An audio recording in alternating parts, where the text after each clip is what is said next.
MP there. He's also the majority chief whip.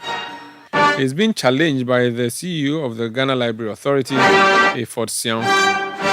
Now, in the early days of this process, we spoke to Hayford Siaw about challenges he had with picking forms and returning same. Now, the new information is that his posters are being defaced in the constituency. He joined us on the line for a conversation on that. Honorable, okay, you're not honorable yet, but Mr. Siaw, good evening. Good evening, how are you? I'm well. How is the campaign going? It's going well. It's been a very good experience, and we are doing very, very well on the ground. When I interviewed you last year as Library Authority boss, you didn't give me any direct hint that you're going to run for Parliament. When did you decide to contest this particular constituency, and why that constituency? Okay, thank you very much, and good evening to your listeners. Of course, at that meeting that I had with you last year, nominations had not been open, and constituents of Nsawam Adoagyiri were at that time appealing to me to make a decision to contest. And I needed to do a lot of consultations across the constituency before I make that intention known. Thankfully, on the 20th of December, the party made open nominations. And at that time, I had completed consultations with various stakeholders within the constituency and have been given their blessing and support to make that decision. So on 20th of December last year, that decision was formally made, and I picked the forms and was able to submit. Thankfully, I've been able to go through the vetting process, and I'm now on the ballot to be voted on the 27th of January. I see. And so since you started the process, how has it been like? Aside the earlier issues of the forms, how has the campaign been generally? It's been pretty well. I've been well received by the polling station executives, the constituency executives in the constituency. The electoral area coordinators have been very collaborative with me. Meetings that I have organized have all gone on successfully. With just a few issues like you just raised to your listeners. I mean, these are matters that are quite minor in their impact on the overall voting that will happen on the 27th of January. But generally, the polling station executives whose welfare are at stake and are looking forward to a change, in the constituency have been very receptive and very accommodating of Hayford. Let's talk about the posters. We are told that your posters have been defaced. What has been happening? Okay, so of course, my supporters in the constituency have been doing door-to-door campaign. They've been, posting my posters all over the constituency. And so a few days ago, they had posted witnessed that a lot of the posters that have been, put on walls across the constituency, people go behind them to remove them. These reports came in, but I thought that it wasn't, very important for us to concentrate on. But of course, the supporters were very unhappy, and so they've been monitoring. And thankfully, one morning they witnessed someone from the camp of the incumbent MP, removing my posters. They confronted this man who then entered into a confrontation with my supporters. And thankfully, we had some people in the constituency who were able to come to the scene and calm tension.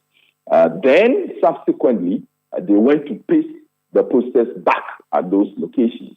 Unfortunately for them, again, this time around, accompanied by the incumbent, he went with these guys to remove the posters. There was a confrontation, and at the end of the day, calm was restored. My message to my supporters have just been to remain calm. This is just one of those things that happens when somebody is entering into a defeat contest. I mean, posters don't really vote. I mean, posters are just to create awareness about a candidate. And so I have advised my supporters not to be perturbed and not to worry about the removal of our posters. As long as we have a lot of posters to paste on the walls, we will continue to explore that. We can also explore electronic means to also make our candidate well known in the constituency. And so we have taken matters very easily. I mean, this is an internal contest. This is not a contest of two political parties. So we have to make sure that these issues, are resolved internally. But basically, we have been very calm about it. Who do you suspect to be behind this? Oh, we've seen the incumbent and the supporters removing the posters. I mean, the incumbent was there. He himself? He himself was there. He supervised the removal of the posters for the second time, and he told people that they pasted these posters on culverts that were on a park in Annoh-Dompreh electoral area, and so he was there telling them that he used his own money to buy the culverts, and that they should not paste my posters on those culverts, and that they should remove it. And so we have evidence of him being there, video evidence of him being there supervising the removal of my posters. Interesting. Now, you mentioned the incumbent, that's the majority chief whip. You're going to have a hell of a challenge against him, aren't you? Because he seems very fortified. I mean, I do not understand the meaning of fortified, but what it is that the polling station executives of Nsawam Adoagyiri have witnessed a decline in the fortunes of the New Patriotic Party in the constituency. Between 2016 to 2020, NDC have managed to accumulate over 12,000 votes in addition to their votes that they recorded in 2016. MPP, on the other hand, have only done 7,000 votes in addition to what we recorded in 2016. And so if you do a historical trend analysis where the NDC has also nominated the same candidate, assuming another 4 years, they managed to add another 12,000 votes to what they've managed to record over the last 4 years. That will be 12,000 within 8 years. If MPP present the same candidate who recorded only 7,000 votes in addition to what was recorded in 2016, that will only be a 14,000 votes in addition. If you do the minus or plus, NDC will be going ahead of us by 10,000 votes. The margin of votes, the difference in votes between MPP and NDC in 2020 was just around 3,000 votes. If you subtract that from 10,000, NDC can win in Nsawam Adoagyiri seat by recording over 7,000 votes difference. This is the concern of the polling station executive. And this concern is not the vehicle that is broken, and rather the driver. That's what you think? Oh, yes. It's a driver that is, that has exhibited, things that are not able to consolidate or grow the fortunes of the party in the constituency. And that is why they are looking forward to Hayford Siaw to bring a new visionary direction to the party in the constituency, brings unity. Currently, as I speak to you, there's a huge, brawl. There's a huge conflict between the incumbent MP and the chairman of the party in the constituency. How do you enter into a 2024 election when you are fighting with your chairman of the party in the constituency? And so these are matters of concern that the polling station executives are very worried about. And that is why they want to bring in a new candidate who can bring unity to the party in the constituency. And that is why they are behind me. What are your plans for Nsawam Adoagyiri constituency if you got elected as the MP eventually? Okay, so broadly, my strategy is based on two strategies. One is about the party itself within the constituency, and the other is on the broad Nsawam Adoagyiri constituency and the constituency and inhabitants of Nsawam Adoagyiri constituency. On the front of the party being stronger, being well managed, so that we can be able to increase our fortunes. Number one is to be able to make sure that as the leader of the party within the constituency, treats all people fairly. So in a constituency, we have a situation where when there is something to be done for polling station executives, there is often discrimination. People benefit while others do not. Hayford Siaw is somebody who is going to ensure equity and equality of purpose within the constituency. Number two, unity within the party, within the constituency. I will make sure that going into election 2020-2024, there is no division. Reach out to all stakeholders, bring in old executives, current executives, to be able to work together That is one thing that has always been lacking in the constituency. And Hayford Siaw promises to be able to bring that to the constituency. Hayford Siaw is also promised that he is going to make sure that the polling station executive within our various electoral areas have the capacity to be able to do the work that they are supposed to do for the party, to be able to retain power and increase our vote. We will do that by providing adequate training for our polling station executives. Some of them have been polling station executives for 12 years, and they've not received any training from anywhere. They've just been used as voting machinery. Hayford Siaw is going to change that, where polling station executives and the electoral area coordinators are going to be trained. And not only that, they are also going to be given resources during election time so that they can be able to do the house-to-house campaign we've been preaching. I am going to make sure that T-shirts and adequate resources are provided for them, because as they go about, people ask for T-shirts. And you can imagine a police station executive not even having a T-shirt to share to party faithfuls. And Hayford Siaw is going to make sure that the resources that comes from national to the constituency are equally shared for all police station executives to be able to undertake their main responsibilities. Another one is on the broader Nsawam Adoagyiri constituency.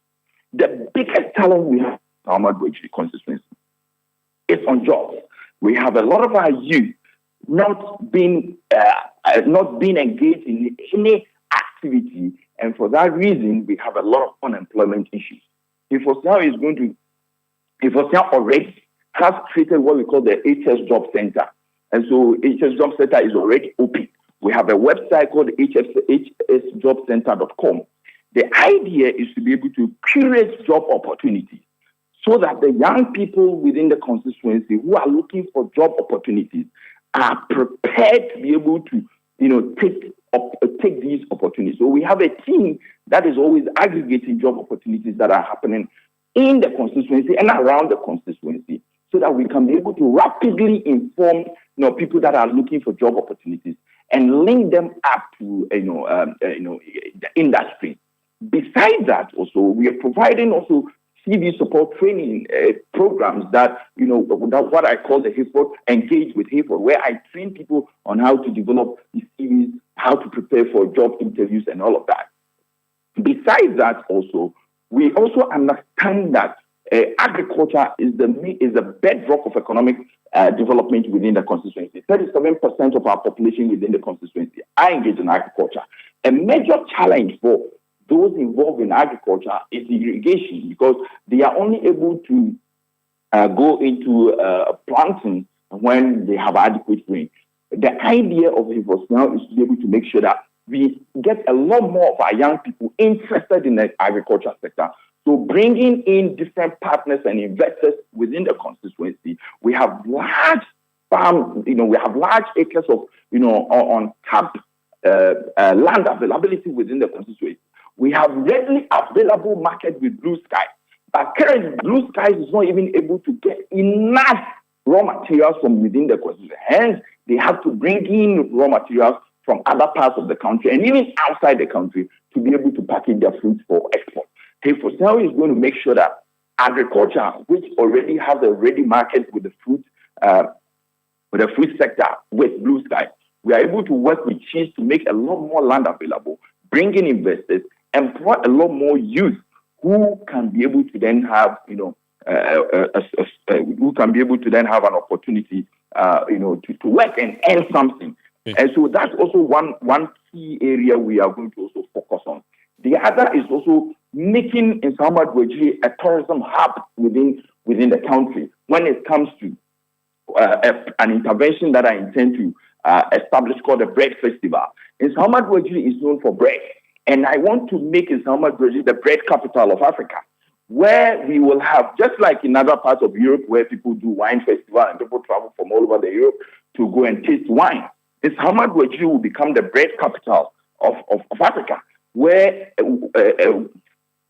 1 week within a year, it will be dedicated to making sure that there is variety of bread available within the constituency. People will come all over the country and around the world to come here and learn how to bake. People will come here to experience different bread types and all of that. And that, we believe, if we are able to position Nsawam Adoagyiri as the bread capital of Africa, very well, it will increase the image and also increase employability within the constituency. Thank you, and we wish you all the best. That's Hayford Siaw. He's currently the head of the Library Authority, but also wants to be parliamentary candidate of the MPP in the Nsawam Adoagyiri constituency.